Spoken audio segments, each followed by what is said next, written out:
What if everything the modern wellness industry is selling you right now, the supplements, the powders, the $14 cold-pressed juice cleanses, was already sitting in a book written thousands of years ago? Here is something that almost nobody talks about. The foods described in biblical scripture are not just religious symbols. They are nutritional weapons. Researchers are now running clinical trials that keep arriving at the same jaw-dropping conclusion. Ancient people knew exactly what they were doing. Today, we are going to walk through 10 foods that appear directly in biblical text and show you with real science why each one is a healing powerhouse that most of the modern world has completely forgotten about. Stay with me through this entire list because one specific food was so medically powerful that the ancient Egyptians cataloged it in over 20 separate medical preparations. Another was given as a luxury gift by a patriarch to an Egyptian ruler, a gift not of grain or gold, but this specific food. Once you find out what it is and what it does to your cardiovascular system, you will completely understand why. Let us get into it. Dates. The original energy bar that kept armies alive. Let us start here because dates are probably the most underestimated food in this entire list. The date palm is referenced more times across biblical and ancient Middle Eastern scripture than almost any other fruit-bearing tree. It was not celebrated because it was pretty, it was celebrated because it kept people alive in some of the most brutal climates on earth. Think about this. Soldiers crossing desert terrain, traders covering hundreds of miles on foot, pilgrims traveling to Jerusalem for feast days. What did they carry? Dates. Calorie-dense, shelf-stable for months without refrigeration, and packed with rapid-absorbing natural sugars that refuel the body without the crash that follows refined sugar. But here's what makes dates medically interesting. Beyond just being a fast fuel source, they contain meaningful amounts of magnesium, potassium, copper, manganese, and B vitamins, all in a single piece of food you can hold in your palm. The fiber content slows the absorption of those natural sugars enough that the glycemic response is far gentler than eating the equivalent amount of refined sweetener. Clinical research has found something remarkable about dates in pregnancy specifically. Multiple controlled trials have shown that women who ate dates regularly in the final weeks of pregnancy experienced significantly shorter labor times and had better cervical dilation outcomes at admission. Ancient midwives across the region prescribed dates for exactly this reason. Modern obstetrics is now catching up to what they already knew. The polyphenols and tannins in dates also carry antimicrobial properties. The pits were ground into powder and used in traditional Arabic medicine for gastrointestinal infections. Even the part most people throw away was being used therapeutically. Traditional use is simple. 3 to 5 dates as a quick energy source before physical work or travel, a natural sweetener in cooking and baking, and a gentle way to break a fast, which is precisely why they have been used to end the Ramadan fast for centuries. The body absorbs them after a long period without food in a way that is smooth, not jarring. This is not a trendy superfood. This is a survival food with a clinical record going back thousands of years. Pistachios, the nut a patriarch considered worthy of a king. Here is a moment from Genesis that most people skip right over.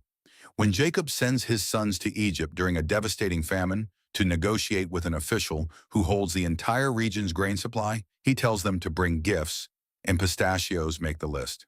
Genesis 43:11. Read that again slowly. A man negotiating for his family's survival during a regional famine chooses pistachios as something worth offering to an Egyptian ruler. That tells you everything about how these nuts were valued in the ancient world. They were not a snack. They were currency-grade nutrition. Modern science confirms that the valuation was justified. Pistachios are unique among nuts in their concentration of lutein and zeaxanthin, two carotenoids that are the primary protective compounds for the macula of the eye. Regular pistachio consumption is now directly linked to a reduced risk of age-related macular degeneration, one of the leading causes of blindness in the developed world. They contain more potassium per serving than most other nuts, which directly supports blood pressure regulation. Their essential amino acid profile is unusually complete for a plant food, making them a powerful complementary protein source in a diet that does not center on meat. But what genuinely surprises researchers is what pistachios do to the gut. Clinical studies have shown that regular pistachio consumption significantly increases populations of beneficial bacteria in the colon, particularly bifidobacterium strains, more effectively than most other nuts that have been tested. Before anyone had a word for the microbiome, Jacob's household was eating one of its most powerful supporters as a prestige food. Their cell wall structure also means that the fat inside pistachios is not fully absorbed during digestion. Some of it passes through intact and feeds bacteria instead of being stored. This is why they provide more satiety and fewer net calories than their label implies. Traditional use, eaten as they are, raw or lightly roasted, as a daily nutrient source, ground into paste for cooking, or pressed for oil used on the skin. Jacob understood value. We should treat pistachios the same way he did. Barley, the grain of ordinary people that outperforms everything. Barley is not glamorous. It never was. In the ancient world, it was the grain of soldiers on campaign, sailors at sea, and common laborers who could not afford wheat. When Jesus fed 5,000 people with loaves and fish in the Gospel of John, those loaves were made from barley. This was the bread of the everyday person, and it turns out the everyday person was eating one of the most cardiovascular protective grains ever studied. Barley contains the highest concentration of a fiber called beta-glucan found in any grain on Earth. Beta-glucan is not a minor nutritional footnote. The FDA has formally approved a health claim for food products containing it because the research is that strong. Beta-glucan forms a thick gel inside the digestive tract that does several things simultaneously. It slows glucose absorption after a meal, dramatically flattening blood sugar spikes. It binds to LDL cholesterol and carries it out of the body before it can be reabsorbed. It feeds beneficial gut bacteria, and it actively stimulates immune cell activity. Clinical comparisons between barley and oats, already considered one of the gold standard heart-healthy grains, consistently show barley outperforming oats in post-meal blood sugar response. Barley has a lower glycemic index than wheat or white rice. It provides sustained, stable energy over hours rather than the fast spike and crash that refined grains produce. For a grain that costs almost nothing, grows in nearly any climate, and has been cultivated for over 10,000 years, the nutritional return is extraordinary. Traditional preparation was whole grain barley cooked as a thick porridge, ground into flatbread, or added to stews. Whole barley retains more of its fiber and nutrients than pearled barley, though even the pearled version remains one of the better carbohydrate sources available. The people who ate this grain as their daily staple were not settling for second best. They were eating something that modern nutritional science keeps returning to with increasing admiration. Pomegranate, the antioxidant that decorated Solomon's temple. The pillars of Solomon's temple were decorated with 200 carved pomegranates. This was not a random aesthetic choice in a culture where every design element carried meaning. The pomegranate was a symbol of abundance, beauty, and life throughout Mosaic law and ancient Israelite culture. The science behind why this fruit earned that status is genuinely remarkable. Pomegranates contain a compound called punicalagin that exists in almost no other food source on Earth. When the gut processes punicalagin, it breaks it down into compounds called urolithins. These are where modern research is focusing intense attention. Urolithins have shown anti-inflammatory effects, mitochondrial protective properties, and in laboratory studies demonstrated the ability to selectively target certain cancer cell lines in ways that researchers describe as significant. Clinical trials using pomegranate juice have shown measurable reductions in blood pressure, lower oxidation of LDL cholesterol, improved arterial flexibility, and reduced levels of C-reactive protein, one of the primary blood markers for systemic inflammation. The polyphenol concentration in pomegranates outranks red wine, green tea, and blueberries, three foods that are practically synonymous with antioxidant research. The seeds and juice provide the primary nutritional value, but the rind, which almost everyone in the modern world discards without thinking, is even more medically concentrated than the edible interior. Traditional healers across the Middle East brewed pomegranate rind as a tea for treating intestinal infections. diarrhea, and inflammatory gut conditions. That same rind is now being studied for its antimicrobial tannin content. Traditional use: eat the seeds fresh directly from the fruit, drink fresh pressed juice for concentrated polyphenol intake, or dry the rind and steep it as a medicinal tea for gut health. The whole fruit provides what supplements and extracts attempt to replicate. Use the whole fruit.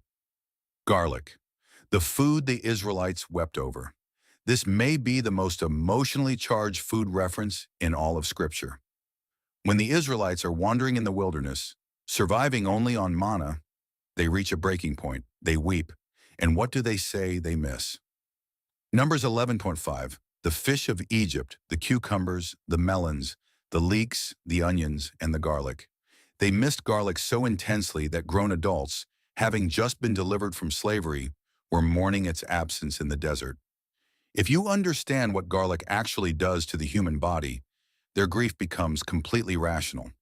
When garlic is crushed or chopped, a compound called allicin is produced through an enzymatic reaction. Allicin is one of the broadest spectrum natural antimicrobials ever identified. It has demonstrated activity against bacteria, viruses, fungi, and parasites in clinical research. It is not targeting one pathogen, it disrupts multiple microbial pathways simultaneously, which is part of why resistance is so difficult for microorganisms to develop against it. Controlled clinical trials show regular garlic consumption reduces both the frequency and the duration of colds and respiratory infections. Multiple studies confirm it lowers blood pressure and LDL cholesterol to clinically meaningful degrees. It reduces platelet aggregation, making blood less prone to dangerous clotting, and it has documented liver protective effects, supporting the detoxification enzymes that process and eliminate harmful compounds from the body. The key detail is this: allicin is volatile. Heat destroys it. Raw, freshly crushed garlic is dramatically more potent medically than cooked garlic. The ancient world ate it both ways: raw and preserved condiments and dressings and cooked into stews. But the raw preparation was the medicinal one. Egyptian medical papyri from thousands of years ago list garlic in more than 20 separate medical recipes. The Israelites who wept for it were not being dramatic. They knew by direct experience what life felt like with it and what it felt like without it. Figs, the prescription that saved a king. Here is a detail that most people read past without pausing to think about what it actually means. In 2 Kings, when King Hezekiah is dying from a severe infectious wound, the prophet Isaiah does not only pray.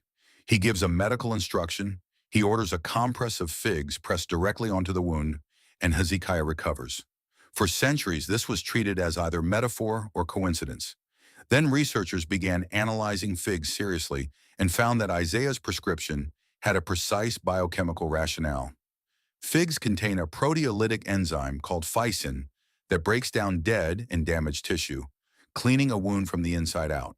They also contain compounds called psoralins and benzaldehyde with documented antimicrobial properties.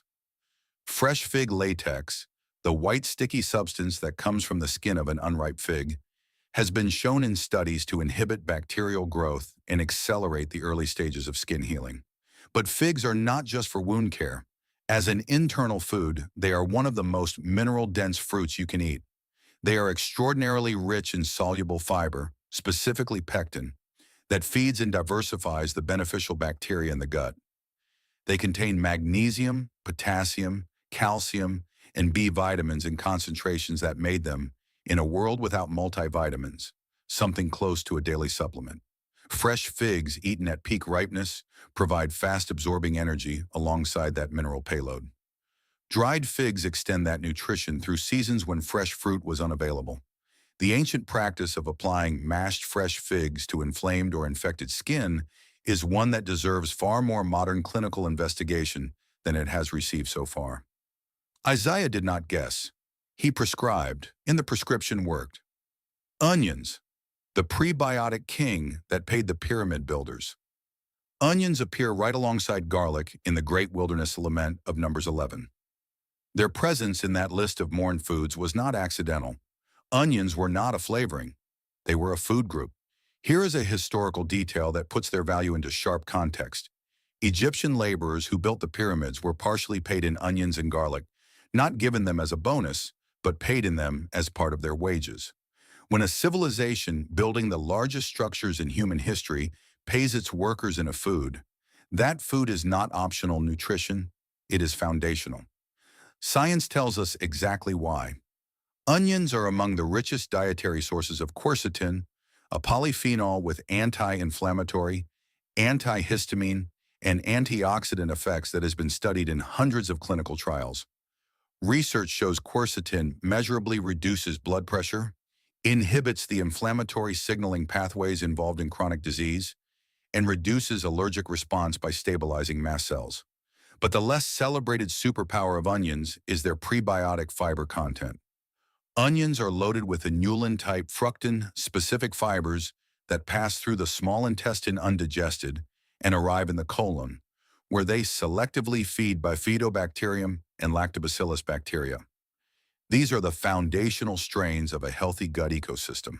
The ancient Israelite diet was built around garlic, onions, and leeks daily. Every single one of these is a member of the allium family, and every single one is rich in these prebiotic compounds. Without ever having a word for the microbiome, this culture was eating in a way that systematically built and maintained one. The sulfur compounds in onions also support liver detoxification enzymes, helping the body process and eliminate environmental toxins more efficiently. Raw onions in salads and pickled preparations deliver the maximum quercetin dose. Cooked onions in virtually everything else provide sustained prebiotic fiber. These are not supporting players. They are the foundation. Raw honey, heaven's antimicrobial. Honey and milk flow under your tongue, says the Song of Solomon. Eat honey, for it is good, says Proverbs. The Bible does not casually mention foods this many times. Raw honey is referenced across Scripture as a food that gives strength, clarity, and healing. The reason is not poetry, it is biochemistry. Raw honey is one of the most comprehensively studied natural antimicrobials in the scientific literature. Clinical research has confirmed it can kill antibiotic-resistant bacteria, including MRSA strains that defeat pharmaceutical antibiotics, through 3 separate mechanisms operating simultaneously. It generates hydrogen peroxide on contact with tissue. Its extremely low water content and acidic pH create an environment where most pathogens simply cannot survive. And it contains a protein called defensin 1 that actively dismantles bacterial cell structures. A specific variety called Manuka honey is now used in certified medical wound dressings in hospitals across the world, not as complementary medicine, but as standard clinical protocol. The single most important word in everything I just said is raw. When honey is heated above approximately 40 tonnes, the enzymes that drive its antimicrobial activity begin to degrade. The clear, perfectly pourable, indefinitely shelf-stable honey in most grocery stores has been heated, filtered, and processed in ways that functionally transform it from a medicinal food into an expensive syrup. The honey that sustained desert travelers, anointed kings, and dressed battlefield wounds was harvested directly from hives, unfiltered, unheated, and functionally alive in a way that the commercial product is not. Raw honey applied directly to wounds prevents infection and accelerates healing. A spoonful at the first sign of a sore throat works because it is actually working, not just soothing. Mixed into warm water with lemon, it supports immune response without the inflammatory burden of refined sugar. Archaeologists have found 3,000-year-old honey in Egyptian tombs, still edible. There is no other food on earth with that kind of stability. The people who stored it that way knew something about what they had. Almonds, sacred architecture built around a nut. When God instructed Moses on the design of the menorah, the sacred lampstand of the tabernacle, the cups were to be shaped like almond blossoms. When Aaron's rod miraculously budded overnight as a sign of divine authority, it produced almonds. The almond was chosen across multiple moments of theological weight as a symbol of watchfulness and divine initiative, because it is the first tree to flower each spring, blooming while everything else is still dormant. That symbolic choice was made by people who ate almonds every day and watched what they did to the body.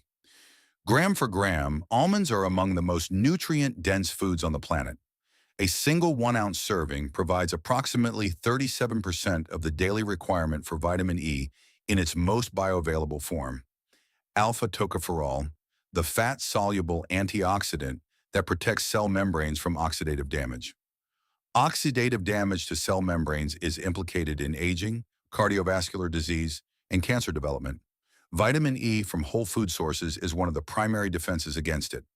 Almonds are also high in magnesium, a mineral that participates in over 300 enzymatic reactions in the human body and is deficient in a substantial portion of the modern population due to soil depletion and processed food diets. Magnesium deficiency is linked to anxiety, poor sleep, muscle cramping, high blood pressure, and impaired glucose regulation. Clinical trials on almonds specifically have shown that regular consumption lowers LDL cholesterol, reduces post-meal blood sugar spikes, improves gut microbiome diversity, and supports healthy body weight by promoting satiety. The fat inside almonds is also partially non-absorbable due to the structure of their cell walls, meaning some of it feeds gut bacteria rather than being stored. Traditional use was simple and daily. Raw or lightly roasted almonds eaten as a regular food, almond paste used in cooking and as a spread, or pressed almond oil applied to skin for healing and hydration. The ancient world did not need a clinical trial to understand that this food made people feel better. They built it into sacred iconography because it was that important. Olive oil, the ancient world's most complete medicine. There is a reason we start here at the top of this list, and there is a reason olive oil is referenced over 140 times in biblical scripture. Kings were anointed with it, wounds were dressed with it, and lamps were fueled by it. The Good Samaritan in Luke 10 pours both oil and wine into a stranger's wounds as an act of medical care. This was not symbolism. This was the application of genuine medicine by someone who understood what they were doing. Extra virgin olive oil is one of the most rigorously studied foods in the history of nutritional science. The Mediterranean diet, which positions olive oil as its cornerstone, has been examined in hundreds of controlled clinical trials and consistently linked to dramatically reduced rates of cardiovascular disease, cancer, systemic inflammation, cognitive decline, type 2 diabetes, and all-cause mortality. The primary compound responsible for much of this is oleocanthal, a polyphenol that operates through essentially the same biochemical pathway as ibuprofen in reducing inflammation. Chronic low-grade inflammation is the underlying driver of most modern disease. A daily food that reduces it at the cellular level without side effects is not a small thing. Olive oil also contains vitamin E, vitamin K, and a spectrum of antioxidant polyphenols that protect cells from oxidative damage. The monounsaturated fat profile is one that the human body recognizes and metabolizes efficiently.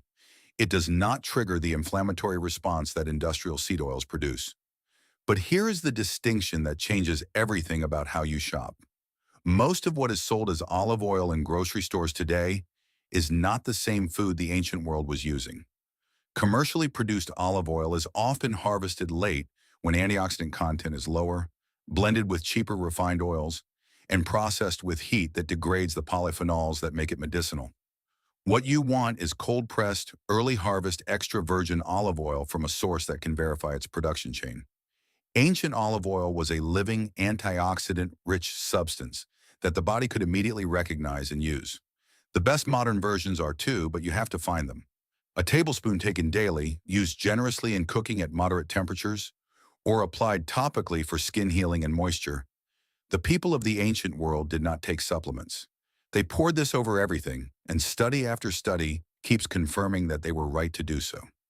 20 centuries of accumulated observation, 10 foods, and the same conclusion from every angle. The ancient world was not primitive. It was paying attention. What strikes me most about this entire list is that not a single one of these foods required a laboratory to discover.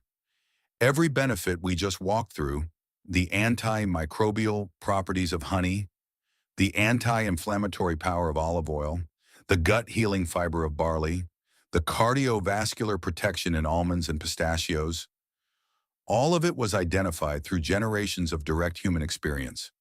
People ate these foods, watched what happened, and built entire agricultural systems, trade economies, and even religious rituals around what they observed. Modern science did not discover these benefits. It confirmed them with clinical trials, biochemical analysis, and double-blind studies. It kept arriving at the same place that careful, observant human beings arrived at thousands of years ago without any of that equipment. That should make you think differently about what you put in your body every day. The gap between what heals you and what is convenient has never been wider than it is right now. Most of what is sold as food today would be unrecognizable to the people who built these traditions. Processed oils, refined grains, heated honey stripped of its enzymes. These are not the foods the scripture was describing. They are imitations of them. So here's the challenge I want to leave you with. Pick 2 foods from this list, just 2. Commit to sourcing the highest quality version you can find and incorporating them genuinely into your daily diet for 30 days. Not as a supplement, not as an add-on, but as food, the way they were always intended to be used. Then pay attention, the way the ancient world paid attention, to what happens. If this exploration opens something up for you, I want to hear about it. Drop a comment below and tell me which food surprised you most. Was it the figs used as a wound compress? The pistachios given as a royal gift?